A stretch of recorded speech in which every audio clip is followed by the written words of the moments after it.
Hello Nargis, this is my feedback to you summary from last week. Okay, let's start. In the video, what is the difference between, okay, nice title, professor, person argues that, very good. It is crucial to distinguish between invention, very nice. So you've really forced yourself to express what is really a very descriptive video as an argument. Very good. Excellent first sentence. Firstly, he claims that you need to know, okay, maybe we is a little better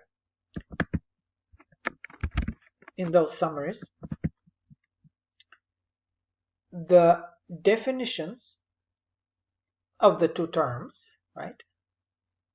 The definitions of the two terms in order to have an idea, or to have an idea, okay, we need to know the definitions to have an idea of two interrelated terms to understand concepts. So, yeah, okay.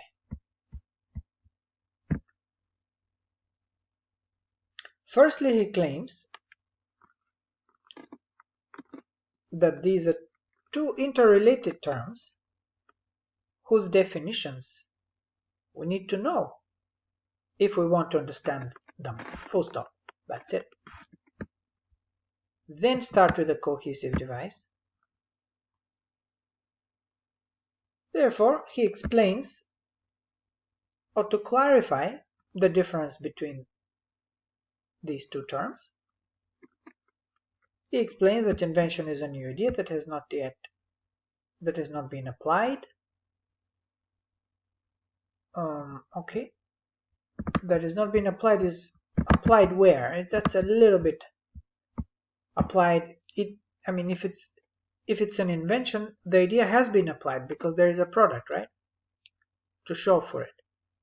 So it's a little bit vague here. What do you mean it hasn't been applied? While innovation is its transformation with commercial strength and broad social impact. Okay, nice. Why not? That's a good way of putting it. And indicates by the availability of a particular item here. All of this can be said very easily by just saying that it's transformation into a marketable product. And that's all, and a broad social impact. That's all you need to say. So you can reduce this wordiness here. Okay, so this humongous sentence can be restructured and simplified. Because if you look at the rubric, you will see that conciseness is actually a virtue. Secondly, he maintains that it is useful to distinguish, very nice. He maintains that. Distinguish innovations. You mean distinguish between innovations, or, yeah, I'm not very sure. Distinguish innovations, since they lead to diversity in the economy, because each product has its prototype that differs by functionality or target audience. This whole thing is a little bit unclear. Secondly, he maintains that it is useful to distinguish innovations, since they lead to diversity in the economy, because each product has its prototype that differs by functionality or target audience. Okay, so basically what you're saying is, I guess this verb kind of throws me off. Maybe you want to use another verb here.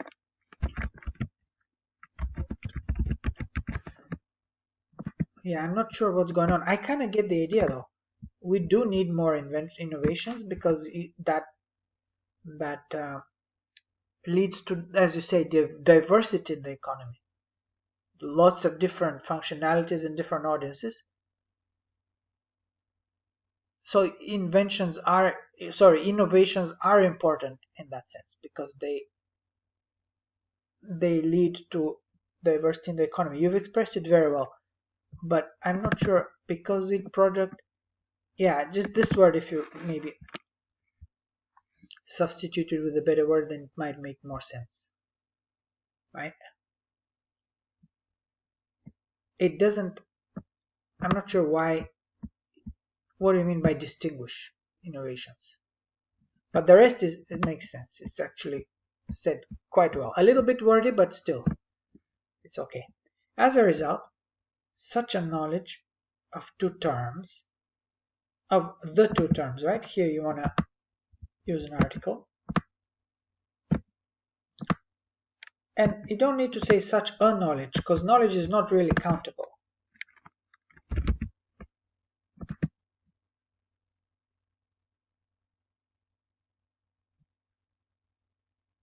Can help to understand the market.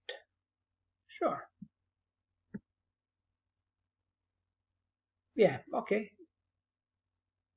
Being able to, that's too wordy though. Being able to distinguish between these two terms can help understand the market better, or something like that.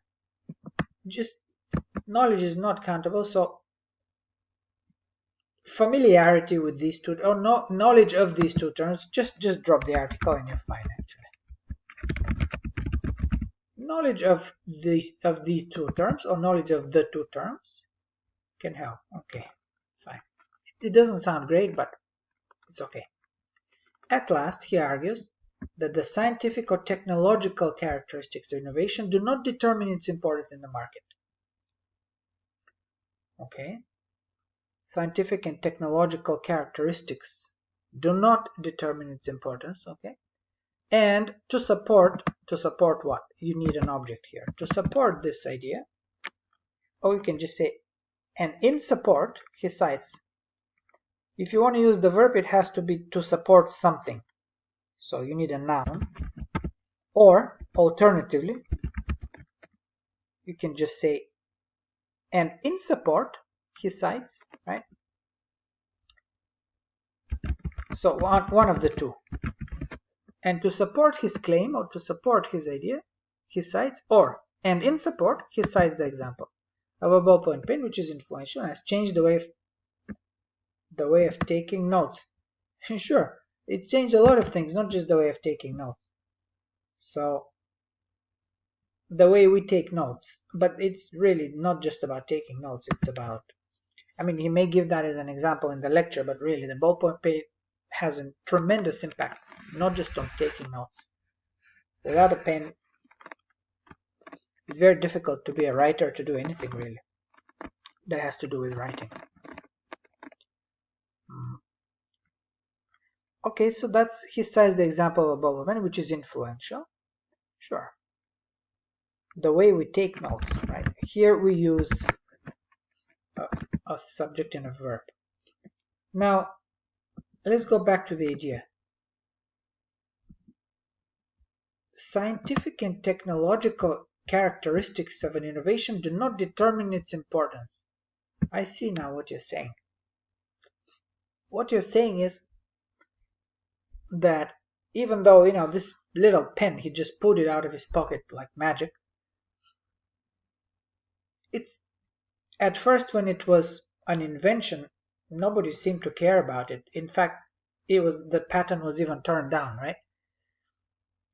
So I think the idea he was trying to illustrate was, initially, when the pen was just an invention, it wasn't a very significant invention. But once it became an innovation, then it had an enormous impact. And nobody could predict that. So I think that was his last idea, was he ended with this unpredictability. You never know.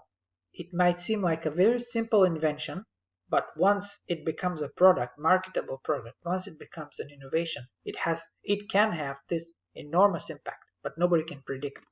It's a nice kind of last thought, and you can leave it for last, as he did, right?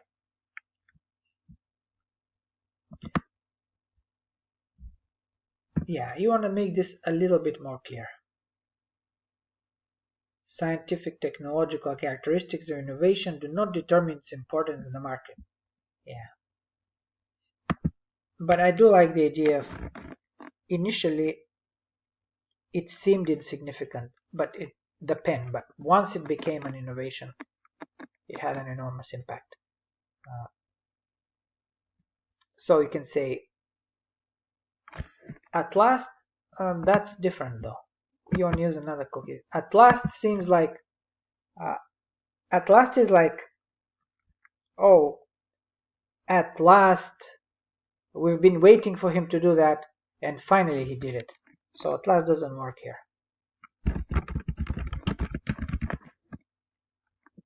It suggests impatience. Lastly, or finally, right? In conclusion,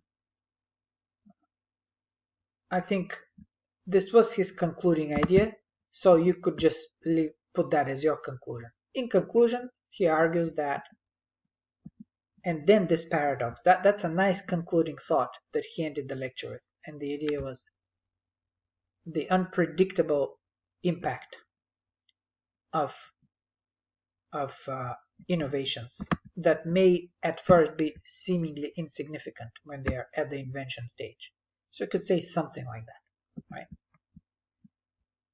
That would be your final sentence. Finally, he argues, or he concludes, or the lecturer, or whoever, just the name of the speaker, he concludes by blah blah blah, right?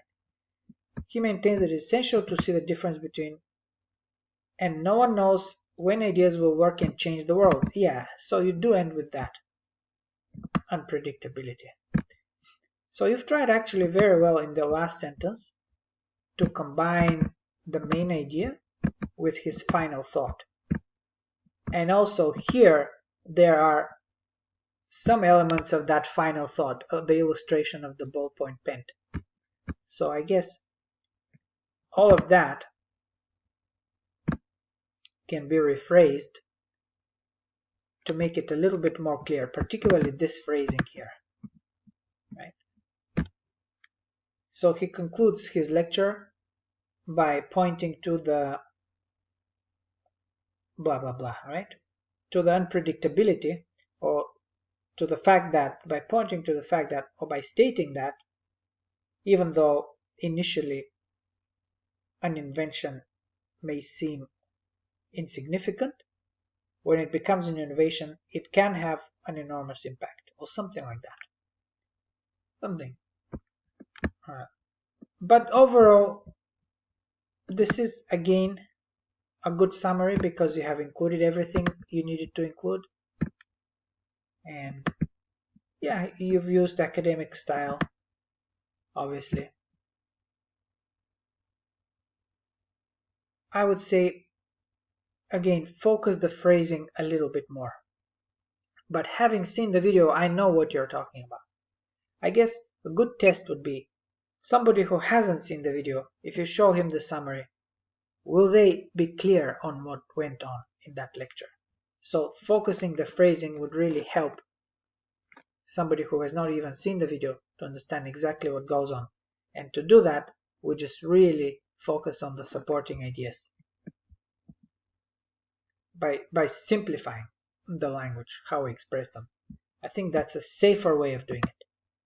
But overall, good work. Okay, Nargis, I hope this is helpful. Keep up the good work. I like your summaries, and I look forward to reading them every week.